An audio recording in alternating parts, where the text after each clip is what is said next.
dear champions. I welcome you to today's Learning Bite, where we are going to talk about psychology of persuasion. Quickly, let's first understand it together. What is persuasion? Well, persuasion is the process of convincing someone else to carry out an action or agree with an idea that we have. And in the workplace, persuasion is used to sell products, recruit team members, and increase productivity, and endless list of things. So let's move forward and understand what are persuasion skills. Well, persuasion skills are an important tool for employees in every industry, and we would all agree with that. Yes? Right. Now, the ability to influence others, present effective arguments, and prompt others to act, lead them to an action, is a valuable asset that can be beneficial in a range of workplaces. Because a persuasive employee is also able to expedite and facilitate group decision making as well, right? Now, when used well, persuasion is a valuable soft skill that can have a significant impact in any workplace. And it has a significant impact in the way a team functions and individual functions and organization functions. Because it is all about great ideas getting into action. As long as the ideas are in the mind, they don't make any impact. They only make an impact when they get into action. And we can't do everything all by ourselves. We need support from other people. People have different competencies and different skill sets, and they complement each other in a team or an organization. So therefore, when there is a great idea or a great list of tasks that has to be done, people need to be persuaded, right? To be doing that. Now that this persuasion is all about they also believing in the same and having a desire to act on it, right? Because Aesop says persuasion is often more effectual than force. We are not pushing a force. No, you have to do it. You must do it. You have to do it. There's no pressure on it. There's no force. Why there is no force? Because we give reasons to people. We give relevant examples to people, and we give people reasons to believe in that idea and then take action. Be convinced with that idea and then take action, rather than a push thing. All right. So that is what we are going to do in today's session, where we are going to learn 3 key persuasion skills. If you're ready for the same, give me a thumbs up. Great, thank you. So let's begin with an amazing little video. It's a short video that I want all of you to see. And while you're watching it, do enjoy what's going on, and then we talk about it, all right? So here's the video for you, champions.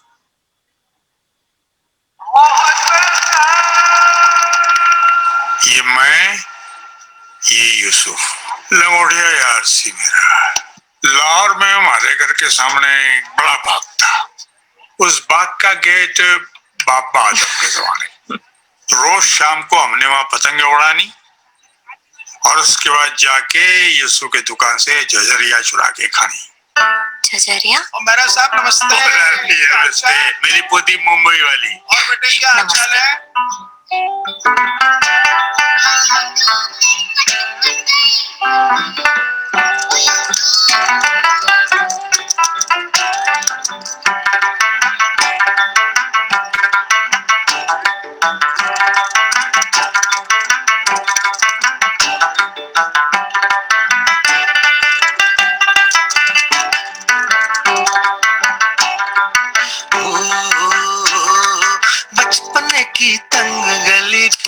कूद फांदे छोटी छोटी मीठी चोरी गांठ लेके बांधे। Hello अस्सलाम वालेकुम। फाजिल स्वीट्स? हाँ जी।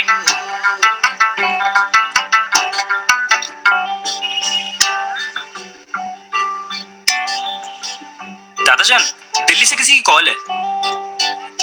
Hello, Yusuf uncle? कौन? जी मैं सुमन बोल रही हूँ दिल्ली से, आपके बचपन के दोस्त बलदेव जी की पोती। याद है बचपन में आप दोनों झझरिया चुरा के खाते थे? बचपन की तंग गली फिर से कूद फांदे छोटी छोटी मीठी चोरी गांठ लेके बांधे। एक पतंग सा उड़ता था परिंदों की तरह, परिंदों की तरह, परिंदों की तरह। एक दौर था मन मन मोर था, एक दौर था मन मन मोर था पार्टीशन के वक्त हम रातों रात हिंदुस्तान आ गए दादू यूसुफ जी बड़ी आजादी कागजों की कश्तियों में डूबा रहता था झांकती खिड़कियों में उलझा रहता था वो भी क्या दौर था मन पे ना जोर था एक दौर था मन मन मोर था एक दौर था मन मन मोर था भैया थोड़ा जल्दी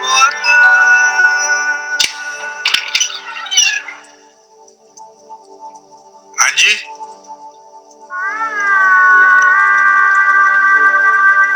कौन हैप्पी बर्थडे यारा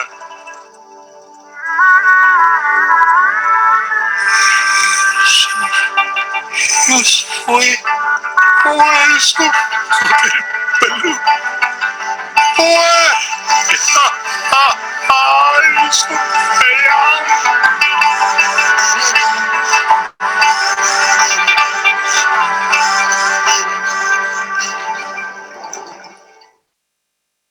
All right. So how was it? Did you like it? Give me a thumbs up then. Great. Now, let's move forward from this emotional hurricane that we all have gone through. This ad by Google leaves a long-lasting impact on our minds. We already use Google in our day-to-day lives, but by seeing this ad, we get a glimpse of the power that technology has today, and it persuades us to use it more and more to our benefit, to our use, to our relevant applications. And this is the power of persuasion through emotion. In order to persuade people around us, we must develop a strong emotional intelligence factor. With this ad, Google caught the right nerve. They know emotionally people react to such things, and they used it to create the perfect ad to persuade us to use that application more and more. Now, champions, this brings us to our first point of learning today: improve your emotional intelligence. There is no better means of influence or persuasion than emotion. That is for sure. It is hands down the best, in our opinion. The video focuses on emotional appeal in grand fashion, right? And emotional intelligence is a learned skill, right? You can learn about it, and that allows you to understand what others are feeling and respond appropriately. When used for persuasion, it also helps you tailor your persuasive methods to suit a particular situation or person. Now, imagine you are trying to persuade one of your coworkers to take on a new responsibility at work. And as you are talking to them, you notice that their arms are crossed and they are avoiding eye contact. And when they speak, the sentences are short and blunt. Using your emotional intelligence, you would be able to see that they are feeling upset or intimidated, and they are feeling closed for the new ideas. Now, with this information that you have evaluated, basis your emotional intelligence, adjust your persuasion tactics to try to calm them and ease them first, and attend to their concerns first, and then proceed further. Sounds good? Right. So somewhere when we work on our emotional intelligence, we become more and more aware of people's emotions and then act accordingly. And that is what emotional intelligence is all about. We are, all right. That's the first point. Let's move on to the second one. The second one here, PayPal. Most of us are aware of PayPal, and PayPal was one of the first companies to enter the world of digital payments long back. Now, they gave the world new and innovative ideas to make secure payments on the internet. Now, over the years, PayPal has built and maintained trust among its customers as well as employees. Now, this has become a major reason why most people trust them. And you will find a lot of e-commerce companies using their payment gateways for secure payments on their portals as well, right? In order to persuade people to use their services while the market is filled with many other offering the same service, they have used the power of the trust that they have built over years. Which brings us to our next point, which is focus on building trust. Building trust is one of the most important elements of persuasive conversations. If you're asking someone else to take a risk or step outside their comfort zone, it's imperative that they trust you and your judgment. To build trust, you will need to maintain a good reputation in your workplace and be willing to serve. And the most important factor as an individual that I can develop in order to build up that trust so that people trust me more and more, and I'm able to persuade them. So when I share an idea or I give them a task or I share some mission with them, they have trust on me. And the most important factor to remember and that I can work on is called reliability. Now, reliability is an important component of trust. And how can I build up on reliability? Very simple. Reliability is equal to commitment. Now, when I make a commitment of any order, of any magnitude, small or big, right? Short term or long term. But when I make a commitment, when I give a deadline, when I promise something, I adhere to it. That is what honoring the commitment is all about. And if this goes on a repetitive mode, I promise, I deliver. I commit, I deliver. I set a deadline, I follow that. I give a promise, I respect that. And it happens on an ongoing basis, on a repeat mode. Then I develop myself as a reliable person because I do what I commit to do. Make sense? Right. Now, what this also means is that when people trust me more, when people feel that I'm reliable, what I speak, I do, they trust me more. That's a direct relationship. The second thing is that when I'm making commitments after commitments and I'm not fulfilling them, I no longer remain a reliable person and people would not trust me. So the key takeaway from this particular part is, in order to build more and more persuasive skills, we need to build on trust. And in order to build that trust, we need to honor our commitments. If we commit something, we must adhere to it. Now, there's a little exception here, not in terms of following this rule, but the way this rule has to be followed. Now, in case you've given a commitment and you see for sure that you will not be able to honor this commitment, there will be a delay. If you are still desirous of building up that trust, be vocal about it. Communicate the same, right? So if I have given a deadline of 5 p.m., then this work will be done, or I'll be able to hand over this to you by, say, 7 o'clock, and you see that there's a delay, proactively inform the person. Pick up the phone, call them, send an email to them that there is a delay, but I will surely let you know within this time this will be done. This is what builds trust, because people not only see the completion of the commitment, they also see your commitment to the commitment, right? So even if there is a delay, first we try not to have any delay. But in case there is a delay, we communicate even that, because we commit, we have complete commitment for the commitments as well. Make sense? All right, so that was the second point, focus on building trust. And let's move forward to understand and learn from another expert from the industry. Satya Nadella is one of the most well-known faces of the software industry, right? He is a strong believer and advocate for developing good communication skills in order to develop good negotiation skills. And we would all agree with that, right? He believes that good communication skills go a long way in helping us develop strong skills to work in a better way with our peers, with our clients, with our family, everywhere. Now, particularly, Satya preaches non-violent communication, which involves communication with compassion and empathy.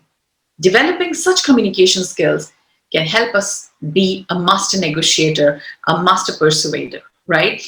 And persuasion skills is such an important aspect of life that we can't do without it, right? And working on the communication skills helps us become more and more and more and more pro in that, right?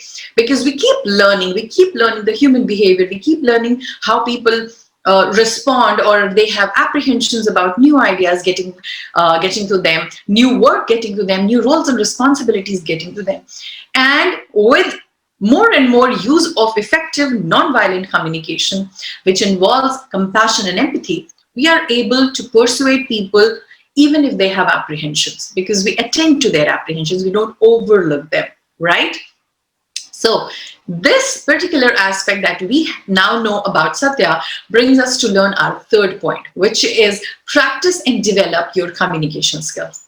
Developing your professional personal communication skills involves being intentionally aware of how you interact with others. right? It's not just putting across your idea. It is about putting across your ideas in the way that they see a buy in that, right? And seeking out opportunities to instigate conversation or join in a discussion is what will help you excel in that more and more. So look for opportunities, grab those opportunities where you can speak and instigate conversations, right? And make an effort to contribute to group discussions and decisions and engage in workplace meetings as much as you can. Any opportunity you have to become a more effective communicator will also equip you to become a more skilled persuasive speaker or a better persuader, in short, right? And this is what is going to take me forward. And Aristotle also said, clear communication may almost be called the most effective means of persuasion. And when I combine all of these three, let's do a little summary of this. When we combine all these three, the impact is magical. What are those three ideas we have just discussed? Let's do a quick summary of that. The first one is improve your emotional intelligence. Work on your emotional intelligence. Be more aware of people's emotions and how do you respond to them. Focus on building trust. Work on your reliability. If you commit something, do that. If there is a delay, communicate that. And the third is practice and develop your communication skills. And what this means is that you work on a non-violent way of communication where you know about what has to be spoken, but you speak it with compassion and empathy. And when we combine all of these three, when in our behavior, in everyday behavior, when we are very much focused on people's emotions, we try and change our way of negotiations or way of persuasion basis people's emotions, works great. Then on a continuous basis, I work on my reliability factor. If I commit something, I deliver it. I don't go back on my words. And then I also practice and develop my communication skills of a non-violent communication. When I speak from a perspective of compassion and empathy.